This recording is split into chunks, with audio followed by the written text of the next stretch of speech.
আমি 2 লক্ষ চাকরি দিব। এখন কি হয়েছে? বরাক উপত্যকার যুবকরা চাকরির জন্য হাহাকার। ব্রহ্মপুত্র উপত্যকা থেকে এখান থেকে ফোন বের চাকরি দেওয়া হচ্ছে। এই হয়েছে বিজেপি ইস্তেহারে বলেছিল। উপত্যকার বেকাররা আজকে বঞ্চিত হয়েছে। এই হয়েছে বিজেপির আইডিওলজি, বিজেপির স্থান। বন্ধুগণ, আমাদের রাজ্যিক সভাপতি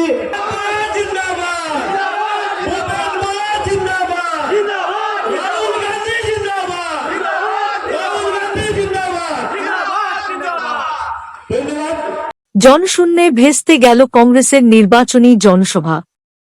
শিলচর শহরতলির রংপুর করাতি গ্রামের শিমুলতলায় কাছাড় জেলা কংগ্রেসের উদ্যোগে শুক্রবার এক নির্বাচনী জনসভার আয়োজন করা হয়। সভার শুরুতে জনসমাগম ঘটলেও পরে তা জনশূন্যে পরিণত হয়। টানা 2 ঘণ্টা অপেক্ষা করার পরও জনসভায় উপস্থিত হননি দলের এপিসিসি সভাপতি ভূপেন বরা। ফলে মানুষ ধৈর্যহারা হয়ে সভাস্থল ছাড়তে বাধ্য হন। এদিকে 6:30 নাগাদ ভূপেন বরা নির্বাচনী জনসভায় অংশগ্রহণ করে সীমিত সংখ্যক মানুষের উপস্থিতিতে বক্তব্য রাখেন। সভায় বিজেপির তীব্র সমালোচনা করে শিলচর লোকসভা আসন থেকে দলের মনোনীত প্রার্থী সূর্যকান্ত সরকারকে জয়ী করতে সকলের সহযোগিতা কামনা করেছেন তিনি।